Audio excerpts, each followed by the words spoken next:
Hello. Hi, everyone. We're going to start in just a minute. We're just letting a few other people log in.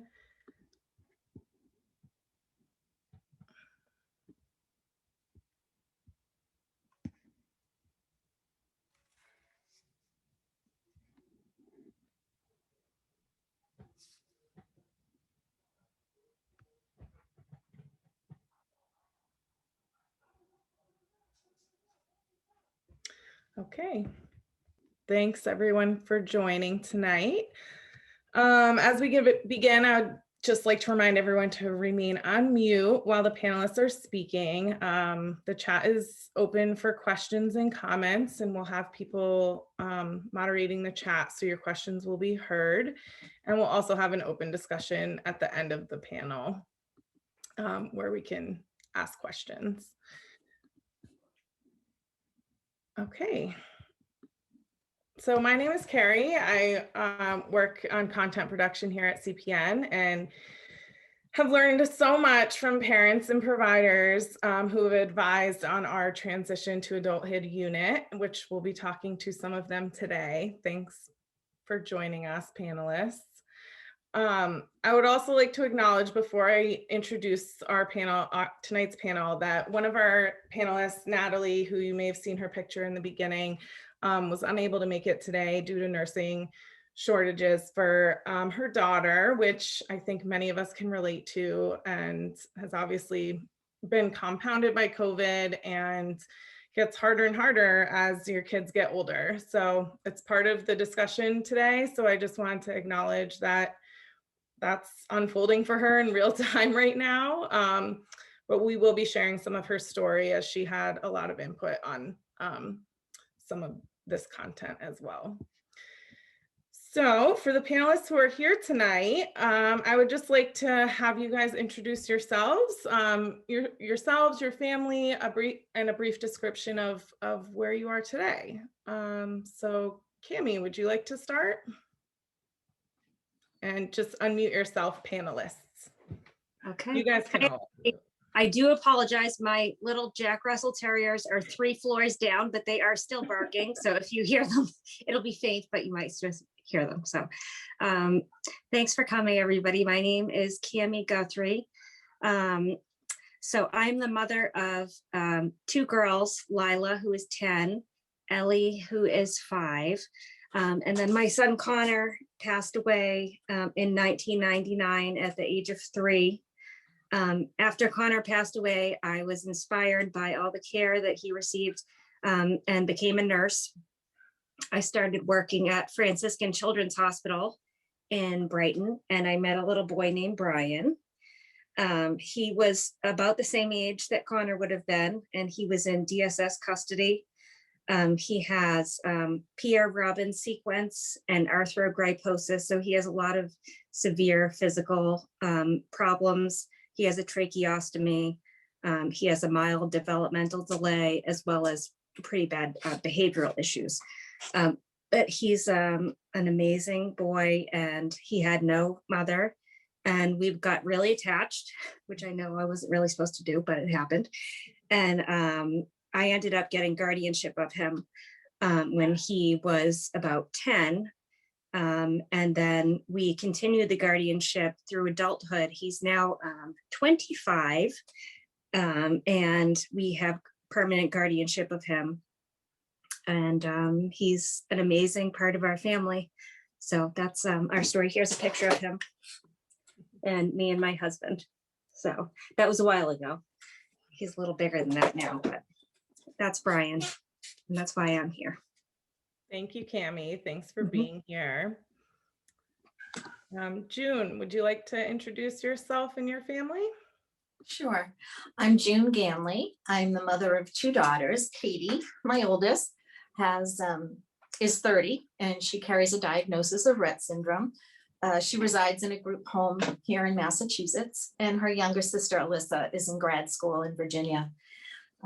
Like most families, I think we've gone through a number of transitions throughout Katie's life, including transition to adult services and a transition from California to Massachusetts. I'm also a medical social worker in a pediatric palliative care program. And so I've helped several families and patients with their transitions to adult services as well. Thanks for being here, June. And Merle and Jesse, would you like to introduce? I'm Merle Jackson, and I'm Jesse's mom, and the parent of two other older children who don't have a disorder. And as they will tell you, the world revolves around Jesse. So we'll just talk about Jesse. Jesse has juvenile GM1, which is a progressive rare disorder. She's the only child in North Carolina with this disorder. And her claim to fame is that it took 13 years to get her diagnosis. She was over 18 when we got a diagnosis, and up till then, her diagnosis was she's cute, but we don't know. She met a lot of doctors, a lot of hospitals. We did it all. And she finally got her diagnosis at National Institute of Health when everybody else had thrown in the towel and given up hope. At the National Institute of Health, after we had gotten guardianship and after she was an adult, we were told that she didn't have but a couple of years to live. And so we decided that we were going to do that. We were going to live. And she has proved the doctors at the National Institute of Health wrong. They'll gladly tell you she'll be 30 in December, and she's going strong. If you want to learn more about Jesse's story, we have a Facebook page called Trucking for Jessie, and you can keep up with all her adventures, from everything to hot air balloon rides to feeding giraffes to riding motorcycles. But that's our story. We're just living it day by day, but we're living it. That's the key. Thank you for being here. Nice to see you, Jesse. I think she's getting asleep. Oh, I see her looking at us.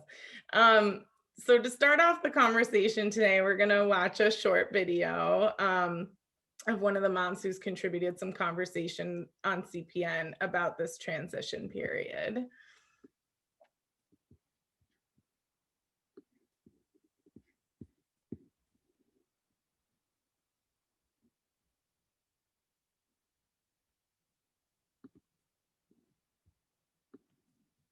There's a stigma about our children becoming adults. I remember when my daughter was in school, I saw one of the dads whose son was about to graduate, and I said congratulations to him. And he looked at me like I said somebody had died. Like, people are fearful, afraid what's going to happen. The support system when you're in school is written into the law. You know, you have all these rights and all these services. What happens when you're an adult? You know, everyone loves to post cute pictures of their, you know, kids' little AFOs or whatever cute thing that their small child is going through. But it's not cute anymore when it's an adult. There isn't adult changing tables for you to go out into the community and participate in things like you used to. How do you get your child on an airplane? You know, all these things the world is really not set up for. And I think it's the same with doctors aren't really set up to deal with our kids. I remember one time I was in the emergency room, Emma had broken her leg, and you know, the doctor was, you know, trying to help us. And I showed her a picture of Emma smiling at her prom and told her she had made her prom dress on a sewing machine using a switch. And the doctor was blown away. She said, she doesn't look like this. I said, no kidding. She's in the hospital with a broken leg. Like that, she's not like this all the time. Like, she's a happy kid. So how do you set up society so that it's not just us trying to fit into this world, but that the world is also available so that they can still thrive?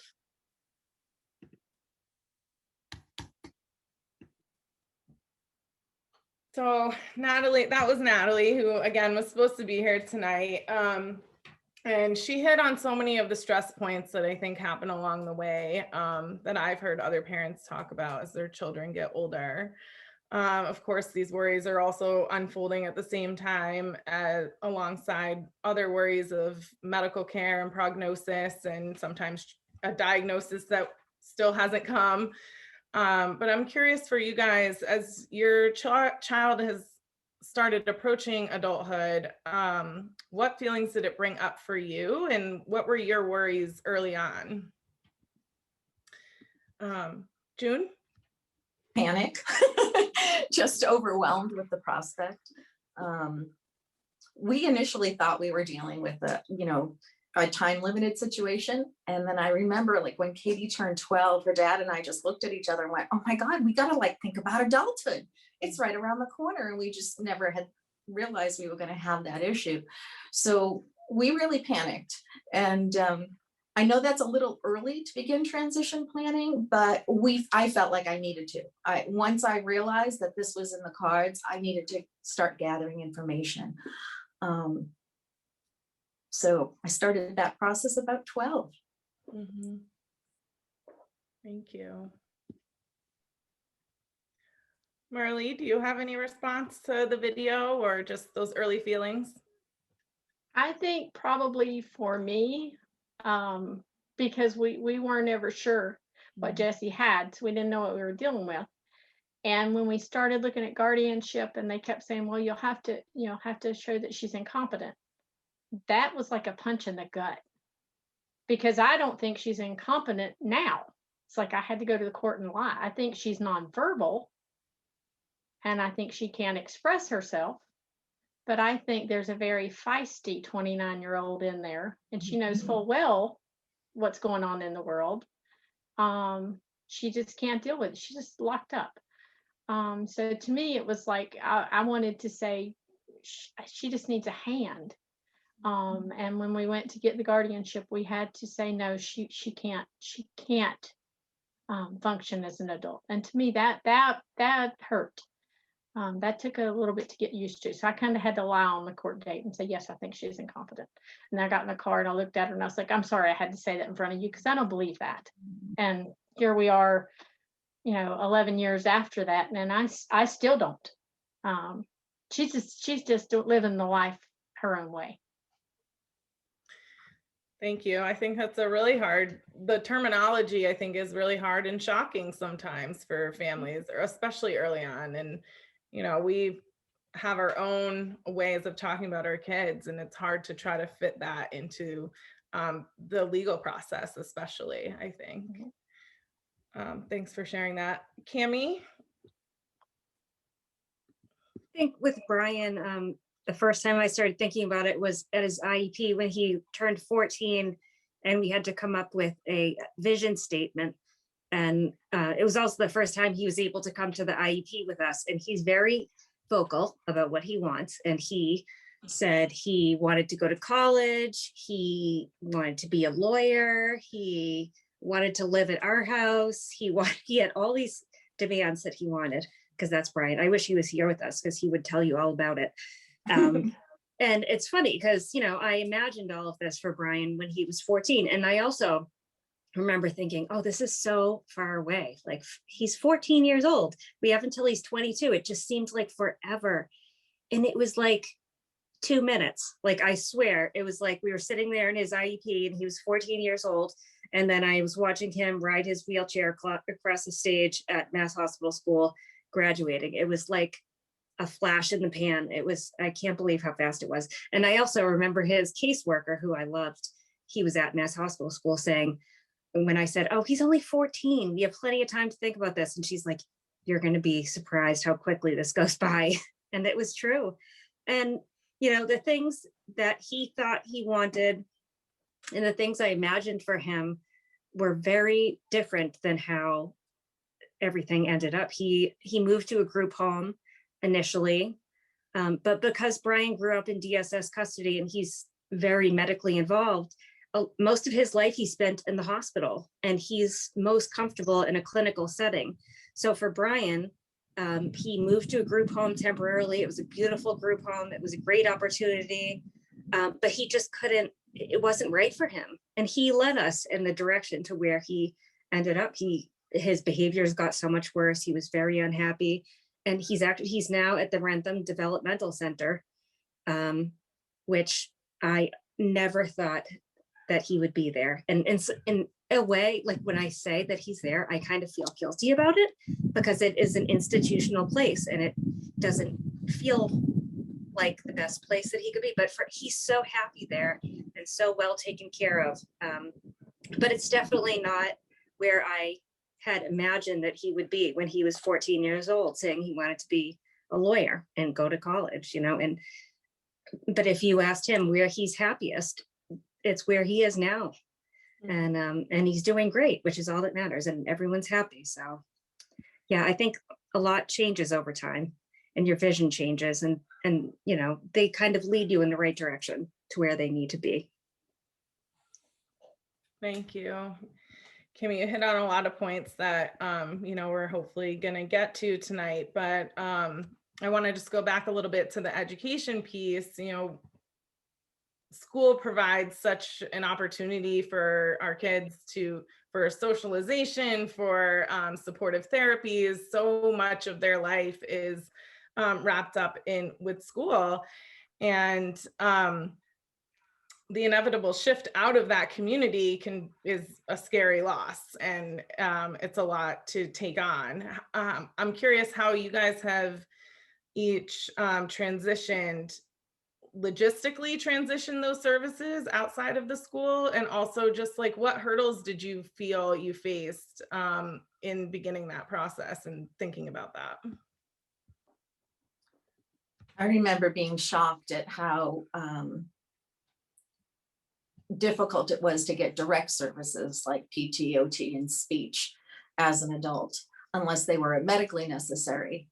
So that was kind of a rude awakening. Luckily, Katie's needs were pretty consistent, so we kind of already had an idea of how to work with her, and it was okay for us to have those consultative services, but that was just a real shock to me that they wouldn't continue to be provided.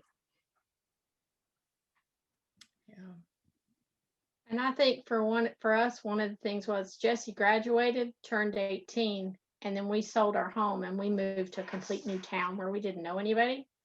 So we didn't really experience that sense of loss of her friends going on and whatever, because it was all new.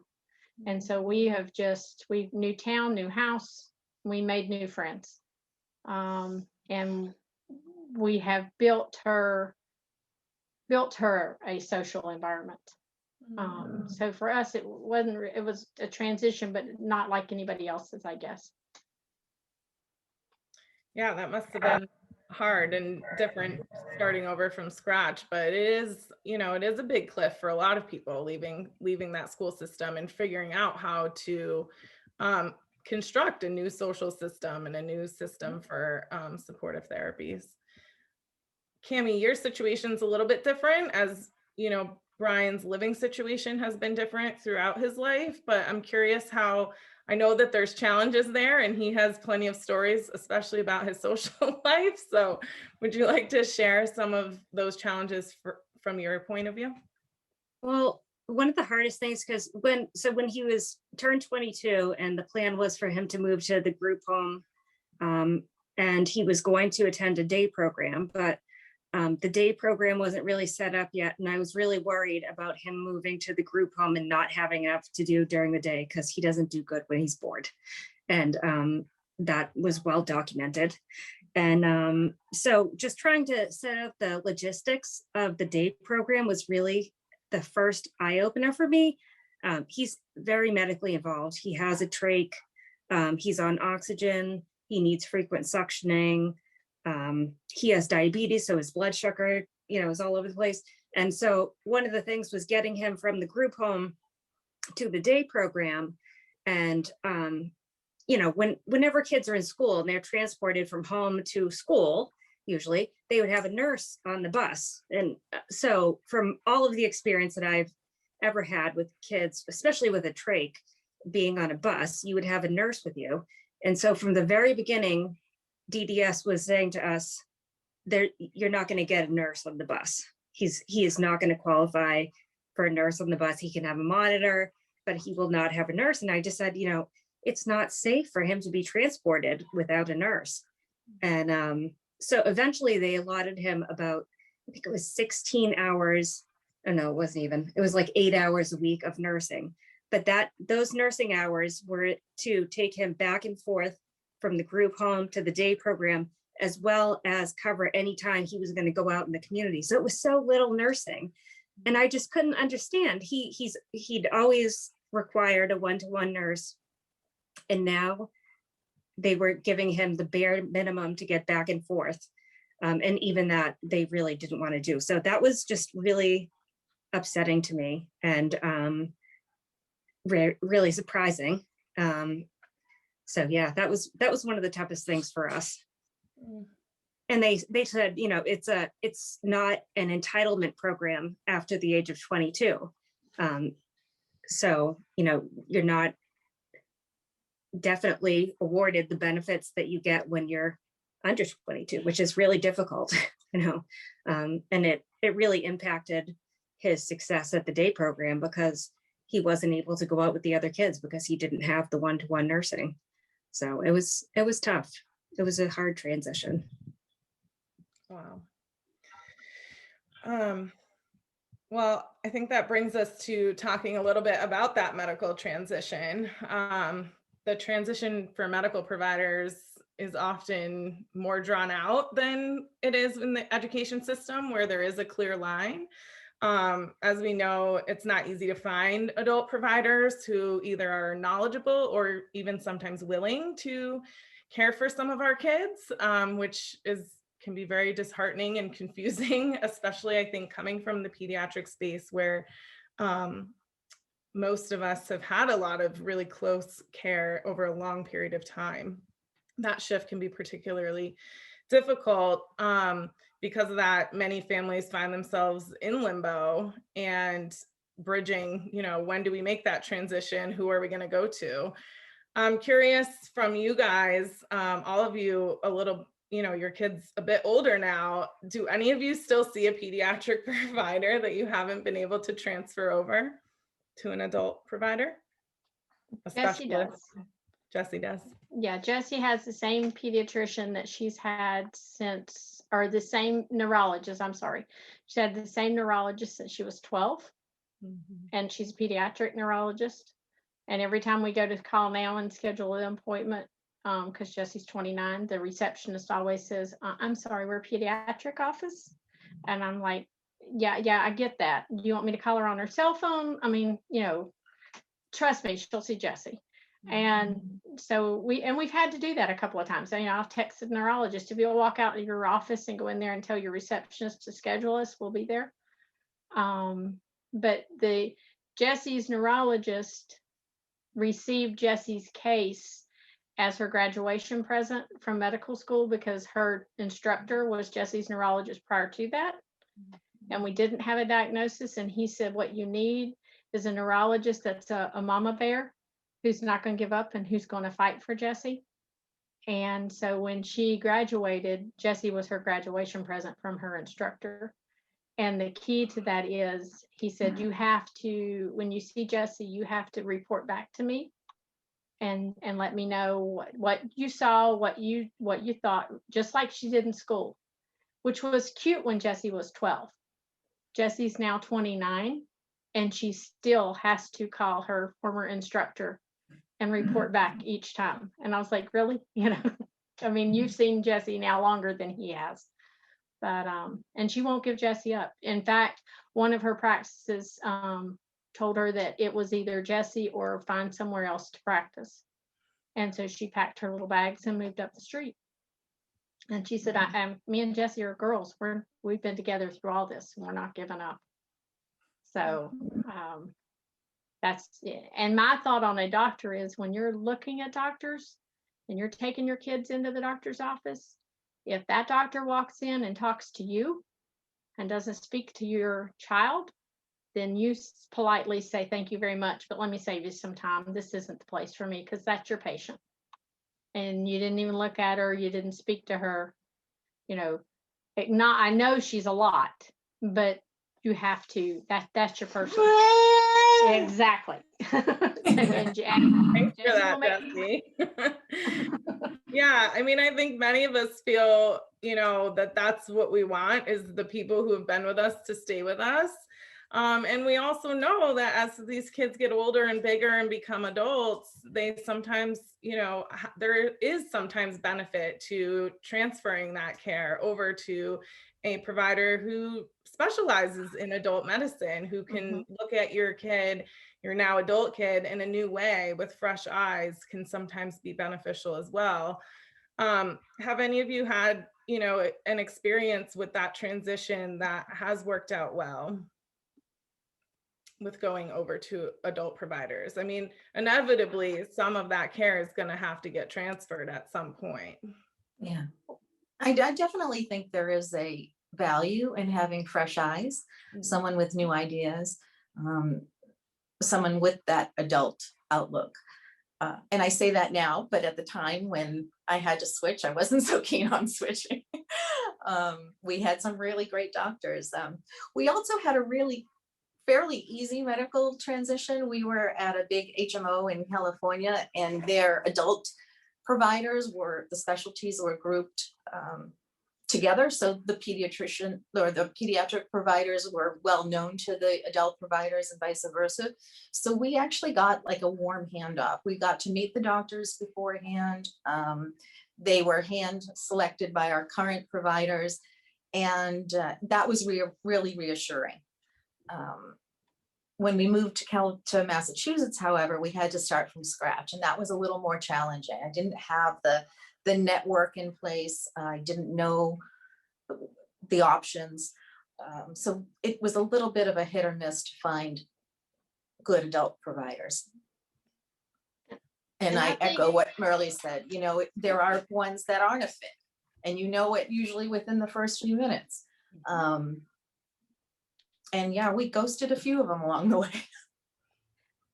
And I think one of your key assets when you're transitioning from pediatric to adult doctors, which we've done with several of Jesse's doctors, is ask your pediatric doctor, my child, me.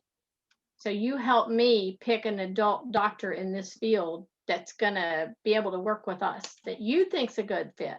That's your best resource. Because we've had a doctor or two tell us, I can send you there, but it's just not going to be a good personality fit. And one of the things we always tell the doctors right off the bat is you're joining a team. And if you want to be part of Team Jesse, you let me know. And, I am the parent that will call you and ask you questions. And I'm the one that's going to bug you. And if you're not good with that, then we don't need to do this. I mean, you're your child's expert, and they're the expert in whatever they're the expert in their field. But you need to hold your own on being the expert on your child and find a doctor that'll work with you. And it helps. So we had a really good question. Oh, go ahead, Jennifer. Yeah, we had a really good question in the chat from Ivy. And Ivy, I'll first invite you, if you want, to unmute and ask it to yourself, if you want to, if you're comfortable with that. Sure. And I'm here with my daughter Sophie. We're in Texas. We met Blythe through the Children with Medical Complexity Coin Project. I don't know if any of you are involved in your state's project, but I'm a parent, and also I work in maternal and child health for our state program. And one of our performance measures is, we're charged with improving that. And I so appreciate this opportunity. There's such a need. We do terribly generally, but of course, when there's medical complexity involved, everything is magnified, everything's harder. So thank you all so much for sharing. So I'm asking this because I know of a parent who has a son who is medically complex, who was seeing pediatric providers up, and he just turned 21. 18 to 21. He's still in that window. And he had an emergency. He was admitted to an adult hospital at Houston and diagnosed with schizophrenia. And the mom knew he absolutely doesn't have schizophrenia. And it took her a year. But what happened was his pediatric provider team had no voice, no access to the adult providers and hospital that gave him that very wrong diagnosis. And so I'm wondering how that works in other places. And I know, I mean, in our at Dell Children's in Austin, I mean, I know someone in their 40s that is seen at the pediatric hospital, but that is not a practice. That is not a policy. That is not, you know, replicable and available to everyone. So I'm wondering, you know, how you balance that. After hearing that friend of mine's story, got me at when Sophie's 27, but when she was 24, 25, I switched her to an adult provider for neuro in case she was ever admitted with seizures. Like she has been, she was once. And I decided I didn't want her not known. So that's the long question. I put the short chat question in the chat. Thank you for that. I don't know if any of you moms want to respond to that. It's a common story, I think, more common than we think. Jesse's been in the adult hospital, but one of the things that we kind of learned early on, and Jessie had the same pediatrician from the time she was born, the day she was born till she was 21. And he's a member, I mean, he's just became family up because of that. But one of the things he told me early on is to ask Jesse's doctors, when we realized this was a big disorder, it was going to be something we needed a lot of support. I need a way I can contact you. Not contact your 24/7 answering service, not contact your nurses. I want to be able to contact you, an email, a cell phone, or something. And when Jessie was in the adult hospital, I have her neurologist's personal cell phone number.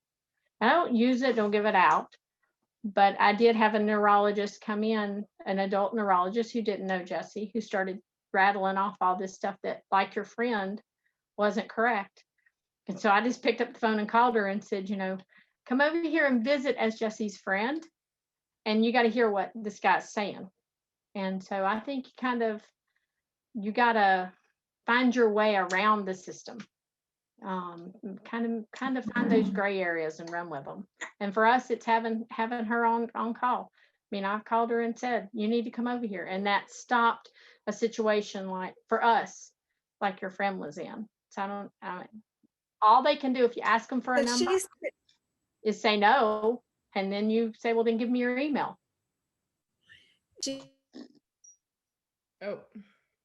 Yeah, she's pretty well connected and put out on social media, like who do you guys know at whatever hospital it was? You know, I mean, she could probably get, you know, I know it can work for some to stay in the pediatric hospital and still get supported by their pediatric providers. But when I talk to families about transitioning to adulthood, I do tell them to ask those questions. Ask your pediatric neuro, what if, and make sure that there's a plan. I mean, Sophie's pediatric neuro is a personal friend, and I had his cell phone too. And that made me stay until she was 25. I could knock on his front door, but there wasn't a bridge for him to the adult system. Right. But there are for some. I think we made our own bridge in a way. We had to, especially in Massachusetts, when we had to find our new providers, we came with a letter from her previous neurologist that outlined who she was, the testing that had been done, what her current diagnoses were, and what their plan was moving forward. Not as an edict to tell the new doctor what to do, but just so they could follow the train of thought. And I'm a big believer in medical summaries. So I had prepared a medical summary with all the information about Katie's meds, or what she's like, her communication, her leisure activities. And so I would bring that in when we were seeing a new provider, whether it was an adult provider or the hospital. And it turned out to be, it's kind of a way to build credibility as a parent. We know too often that parents' voices aren't heard, but when they see you prepared and come in and you know what the meds are, when they're given, you know who the doctors are, you know what the diagnoses are, they start to have a little bit more respect for you. And it's really helped smooth the way in so many situations for us. So I'm a big believer in those medical summaries, or one pagers, some people call them. I think they're very useful. Thanks, June. Cammie, do you, from being as a parent and as a nurse and helping people like June has as well, bridge some of these gaps, do you have any other logistical advice that you can offer? The thing that's tricky for us, and continues to be, is Brian is very verbal, and he's behavioral, so he can be manipulative sometimes. And so now as an adult, when he goes to the ER, he may go with a staff member. Sometimes, the staff member it's usually an aide who isn't able to communicate very well for him. And some people who see him might not realize that he has a guardian. And in the adult world, they don't necessarily call you, or they don't necessarily communicate as much with the parents, which has been really difficult for me, because I have to really be on top of people to get information about what's going on, because they're not necessarily going to call me and give me an update if I'm not calling and looking for it. So that's so different because it actually happened to see, he had a prolonged hospitalization at Mass General, and we were in the PICU, and he was there for months, but they realized while he was there that he actually probably should be in the medical ICU, in the adult medical ICU, because of his age. And so during this hospitalization, we moved from pediatrics to the adult floor. And it was such a change because I literally went from getting phone calls every day from the nurses and doctors and everybody about what's going on, to me having to call and say that I was Brian's guardian and have them check the paperwork to make sure he had a guardian before they would give me information. So it was such a different way to communicate. And I still run into that now, because he doesn't live with me. Sometimes it's a little harder to get the information that I need. So I always make sure that I have a copy of the guardianship, because once someone has the guardianship, they know that I'm the one who needs to make these decisions, and that I need to be kept in the loop. But without the guardianship paperwork, a lot of times they'll say, I can't really communicate with you, which is frustrating and hard sometimes. So, yeah. Yeah, it's a huge shift. We do have a couple more questions in the chat, which I'm going to get to in just a minute, which we'll just open it up if people want to talk and ask questions verbally as well. But I did want to ask to spend another minute talking about the living situation and different options for families, and sort of when that comes up, and for when it has come up for you guys, but also just thinking ahead about what might happen and what their life might look like. So as parents, the expectation that your child will live outside your home is that someday your child might live outside your home. With the diagnosis, that obviously changes things and changes the perspective that you might have. How did you think about your child's living arrangements then, early on, and now, and as you think about the future? Even, Marley, I know Jesse is there with you, but Because as we all get older, we're all thinking about the long lifespan that we might be living at this point. June, do you want to speak first to that? I think you have a lot of different perspectives on how you made those choices along the way. Yeah. Well, when we were in that panic, when Katie was 12 and 13, we started exploring what the adult world looked like and what the housing options were. And we're surprised to find that there wasn't that much out there. They were limited. And so we pretty much decided that we were going to have Katie live with us, or we were going to try to save for an in-law unit type situation where she could have her caregiver nurse, but we would still be in very close contact. And so that was kind of, we were still years away, so that was kind of on the back burner, but that was the thought. Until her DDS case manager called and said, I know you guys were talking about housing options. We've got this great group home opening that just occurred, and we want you to go take a look at it. And I think the first 2, maybe even 3 times they called, we said, no, we're not interested. The timing's not right. That's not our plan anymore. But the case manager was kind of insistent because she knew that this was just really a unique and wonderful opportunity. And so finally she talked us into it, and we went to see it, and we were astounded. I mean, it was awesome. It was a few miles from our house. They had a great setup. The other residents, it was a good mix. Katie's behavior and cognitive level was a good mix with the other residents. And we weren't expecting it. So it took us a while to wrap our head around it, but we finally decided to give it a try.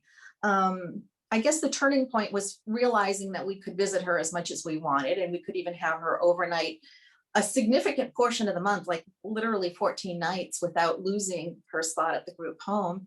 And that we could change our mind if we wanted to. Even if we placed her and it didn't work out, we could just bring her back home. So knowing those 2 things, we did decide to go have her go to the group home. And this was even before she was 18, way before we thought we were going to be making this decision. But it turned out to be a great opportunity for Katie and for our family. It was scary, widening her circle of support and not being present with her every moment. But it broadened her activities. They did different things than I would do as a mom. As a mom, her needs were pretty intense. So I was kind of tired, at the end of the day, and didn't have a lot of time for extra outings or whatnot. And they were set up for it. They had the adapted van. They had, connections with the local community. And so it ended up being a really good fit for us. That's great. Answer it. I could go on and on. I know. You're such a, I love, I really appreciate you sharing all of that, because I think it's so important for parents to hear that this can evolve slowly. It can go well. It can be what you want it to be, both in that living situation and still what you share with your life with your child, because she's still a huge part of your life all the time. So I appreciate. And there have been periods when she's been home with me as well. There were years as an adult when we first moved to Massachusetts that we were living together, and that was wonderful. And she's back in another good group home at this point. Again, just a few minutes from the house, and I'm with her 2-3 nights a week. Can stop by whenever I want. And it's working well for us. So thank you. And I know, Cammie, you spoke a little bit about, sort of your vision and what you thought might unfold, and then what actually was best for him, and adjusting to that. I think you guys have all spoken to, seeing your kids for who they are and meeting those needs, which is sometimes hard to do. We have our own, hopes and feelings and ideals of what things might look like. Marley, did you want to share anything about that, since Jessie is home with you right now? Well, Jessie's home with me, and she will tell you, now she's asleep, she'll agree with me. She's stuck with me 24/7. She's not only home with me, but I'm her caregiver, because the state would give her a paid caregiver, so that's me. So it's us. And if you would have told me 10 years ago that this would be what we would be doing, I would say, oh Lord, no, we can't do the wheelchair and the van and the lift and the sleep safe bed, and we can't do that. But every morning we get up and you do what you got to do, and you make the day a success. And some days there's great days and we run with those, and some days there's bad days and lots of mistakes, and we just know that tomorrow we can try again. So I think for every situation and every kid and every family, the whole system has to keep a lot of options, because not everything works for every family. I know because of Jessie's intense care and her rare, ultra rare disorder and all that, she's just stuck with me, and that's her complaining about it. And as far as she's concerned, has been a big lie to me, that I'm just not wanting to take her out as much. So she thinks all of y'all are out partying massively and going places, and her mean old mama's keeping her home and has made up some kind of disorder. So we're ready to get back at it, and go do things. Thank you. I do have one more question about sort of the legal piece, and we touched upon a little bit of the legal guardianship piece throughout, and we do have some other resources on courageous parents that I'll share with you. We have a unit on transitioning to adulthood, which has 2 printable guides, as well as the video library sections of several parents talking about this process. The question, and so there's one legal guide in there that goes through a lot of the technical parts of this that I know some of you touched upon. One question I have just for the discussion is how for your other children, the non-affected children in your home, in your life, how did you involve them in the guardianship process, or what worries did you have for them as siblings, potentially caring for their siblings as you age? When my son was 17, Jesse was a lot younger, and he told me, he said, you know what, Mom? He said, you're okay now. He said, if you get run over by a bus or anything, don't you worry about it, because I'm 18 soon. And I thought, what? And I said, what are you talking about? And he said, when I'm 18, I can take care of Jesse, and we won't need you as much. And I thought, what 17-year-old thinks like that? And he said, you know, I'm going to graduate school, and I'm going to stay at home, and and he had made all these plans without talking to me about it. And I sat him down and I said, no. You go live your life and you go do your thing, and I'll call you if we need you. But don't you feel like that you have to take this on. And so one of the things we didn't do was talk to them a lot about the transitioning periods and things like that. And I wish now, looking back on it, that we had, because here was this kid thinking that he was turning 18 and he was signing up to take care of his sister for the rest of his life. And he had just overheard conversations. So we really should have brought him into the conversation more. And now, you know, he's married, he's got his own kids, and because we moved and we bought a new house that's wheelchair accessible and stuff, the joke with our 2 older kids is our house is called Jessieville, and so whoever takes care of Jesse then gets to be caretaker of Jessieville. So Jessie gets to pick at her brother and sister and say, you know, one of you gets a cool house, but you come back taking care of me. And we're talking about what our kids wanted when they were little and what they wanted to grow up. When Jessie was in 2nd grade, she wrote a story about how she was going to grow up to be a princess. And the teacher thought that was really cute, but you know, you can't really grow up to be a princess.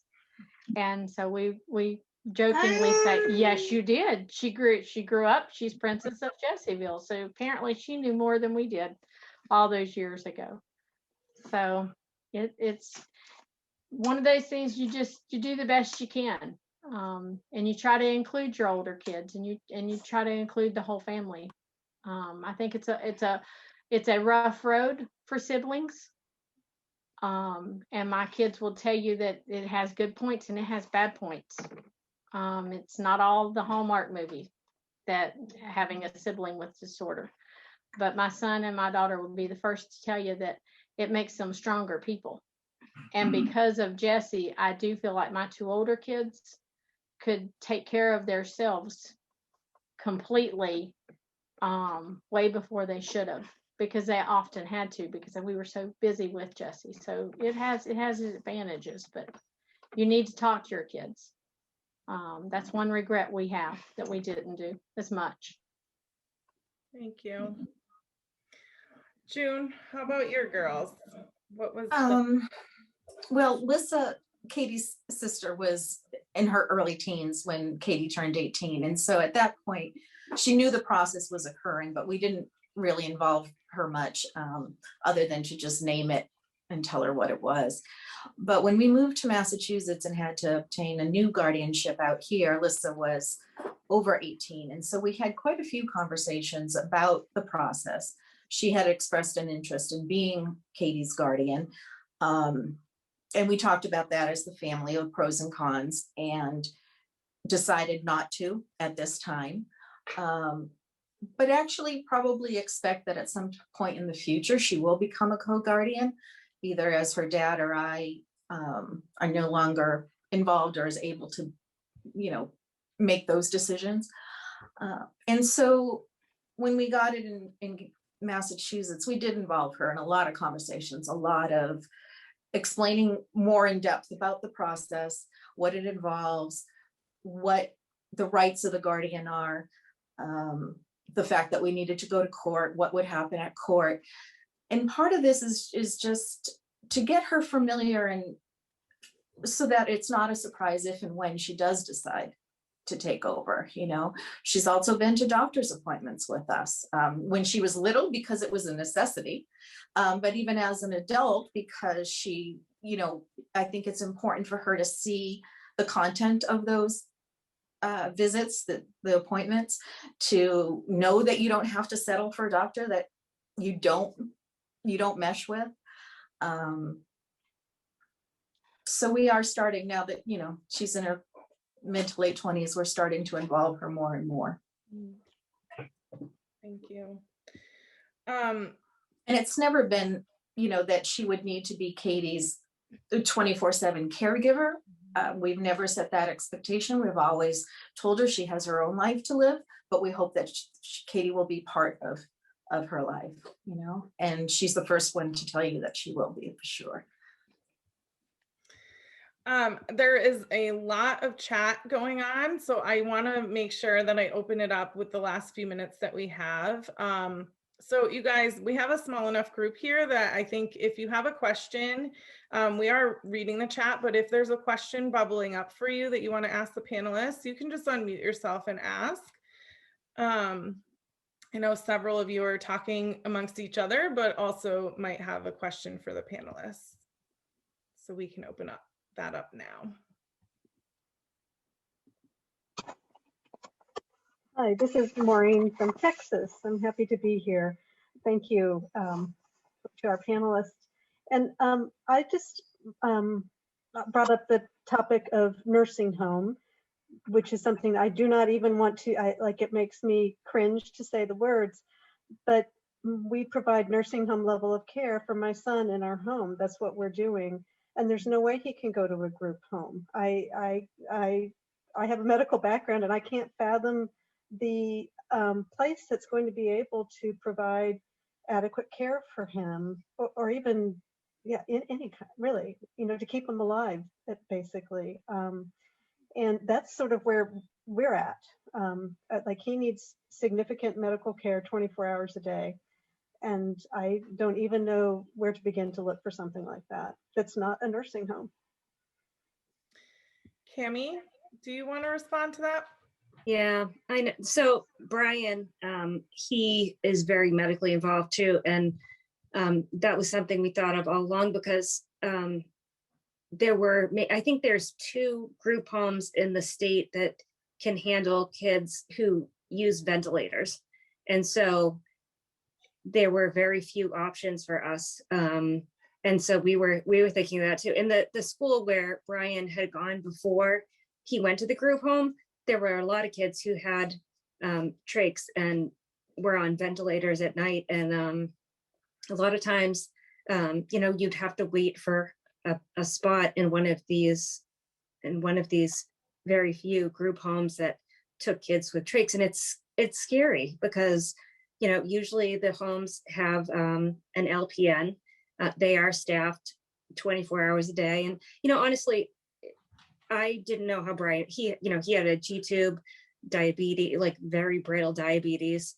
He has the trach and the vent and plus behavioral issues. So he's like the whole 9 yards. And I couldn't ever imagine how anyone would handle him in a non-hospital setting. And, actually medically, the group home where he was, which is one of 2 in the state of Massachusetts, they did a great job medically caring for him, which I wasn't very confident would happen, but it did.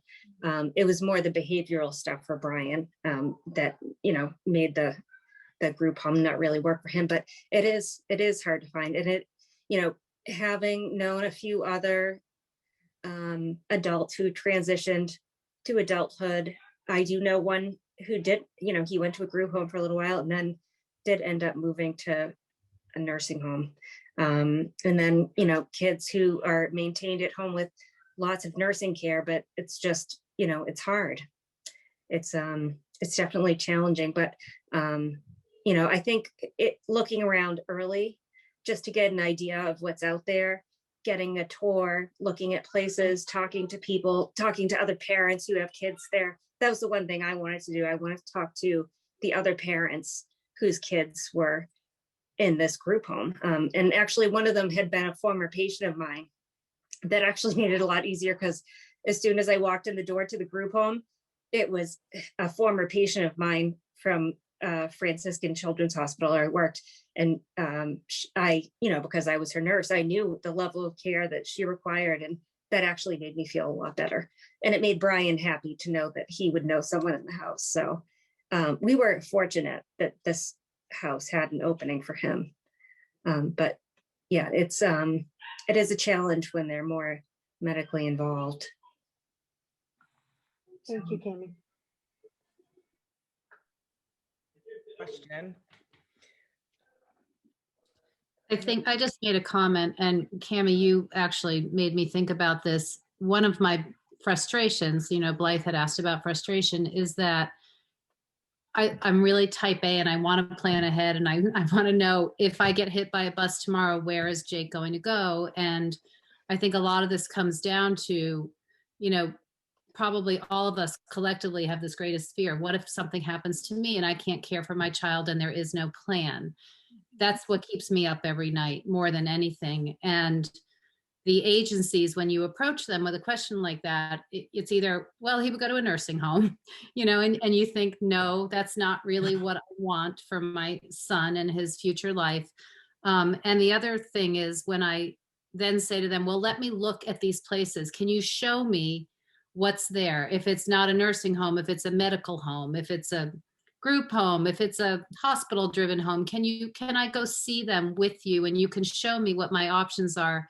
So at least I could have some sense of vision as to what it would look like and what the plan would be. And the answer has always been, well, we really couldn't do that unless something had already happened to you, because it really depends on waiting lists and funding and where there's a bed available and what he's presenting like in that moment. So you can't even, it's different from schools where you could at least go look at a residential school and say, okay, we're going to think about this. And as long as you had funding from your town to attend an out of district school, you could go look at almost anything. But it doesn't work like that when it comes to residential adult care. And sort of the answer that I've always received is, we really can't show you because we really wouldn't know in the moment. And I've been having a lot of discussions with state agencies about, Jake is home, my son is home for now, but if something happened to me, how can you help me plan what that might look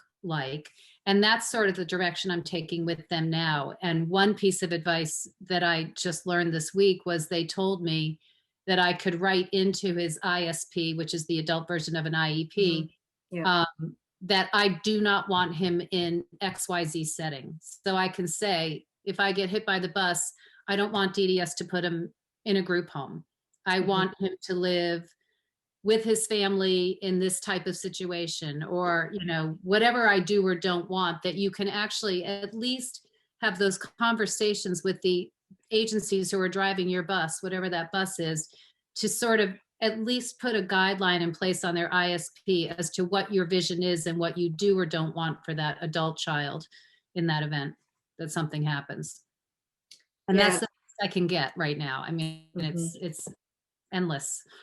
I know. The only reason we got to see the group home ahead of time was because they had an opening, and it just, the way that it worked out was, it was fate, I guess. You know, a bed opened up right when he turned 22, and they basically said, come and see it, and you have to decide like yesterday whether he's going to go or not, which was a really tough decision, but I had no other choice. You know, it was like there was nowhere else to go, and it ended up not working out. And honestly, so where he is now, it's Rentham Developmental Center.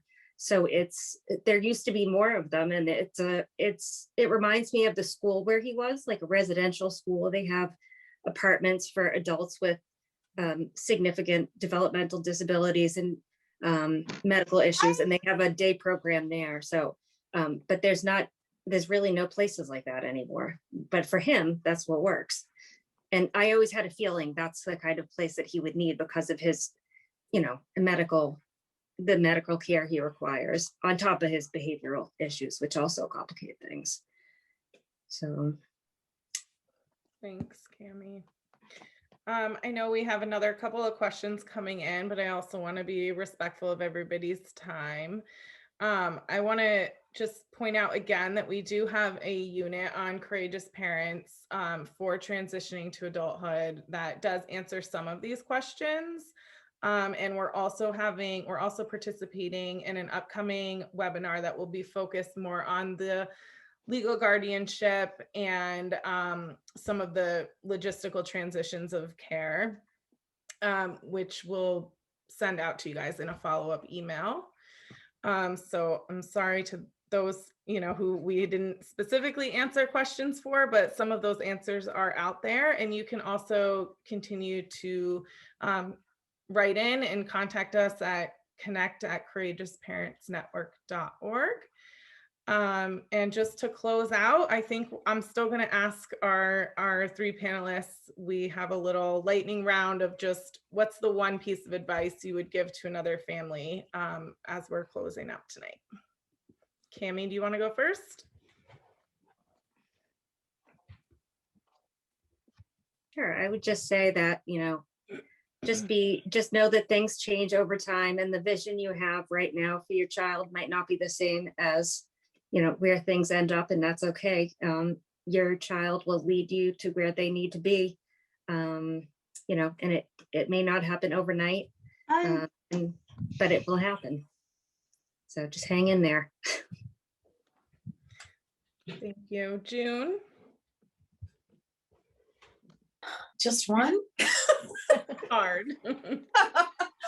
I guess it would be cultivate, you know, your relationships with your trusted people, whether that's other parents or the medical providers you feel closest to, you know, use those resources. You're not in it alone. There are good people out there who really do care about your child, you know, teachers, therapists, doctors. And so, you know, ask them for guidance and trust yourself. You've been through transitions before, you know, you'll take in the information and you'll make the best decision for you and your child. And guess what? If it's not right, you can change your mind in most instances. That's great advice. Marley and Jesse, any parting words? I think our best advice we give parents is to allow yourself to have those bad days. but set a time limit on it. If you want to have a poor, pitiful me day, have that day. But say at 3 o'clock, it's over. So between now and 3, I'm going to bawl, I'm going to cry, I'm going to go drive my car fast, whatever, eat ice cream endlessly, whatever it is. But at 3:01, you pick yourself up and you use Jessie's favorite saying before she lost her verbal speech was suck it up, buttercup. So at 3:01, you suck it up, buttercup, and you do the best you can. And if it's right, great. If you did the best you can and it wasn't exactly, you're not happy with it, you've got tomorrow to do it again. But you always know that you did, at that moment, you did the best you could, and you can redo it if you have to. But don't get sucked into the that dark space. I'll tell Jessie, I said, I feel the dark space coming. So we got to shut that door, and we'll just do what we're going to do, and we're going to live our day. And if we don't get it all done, then we'll do it again tomorrow. And we always try to do something fun. Find the joy in the day. And if you can find in any situation, if it's bad, I'm giving more than one thing, but in any situation, if you can find the humor in it, you can beat it. So if that's, you walk in and your child has messed all over themselves and it's everywhere, then you would believe the jokes we tell, but we get it through it and we acknowledge. And I'll say, you know what, Jess, this sucks. I know you're ticked that you're 29 and your mama's in here all in your business. But we're both going to get through this. And people around you will think you're insane, but who cares? Because you're doing what you've got to do. Thank you, guys. Humor is important. It's always a good reminder. Well, thank you, panelists, and thank you, everyone, for joining. You'll get a follow-up with some of these direct links to resources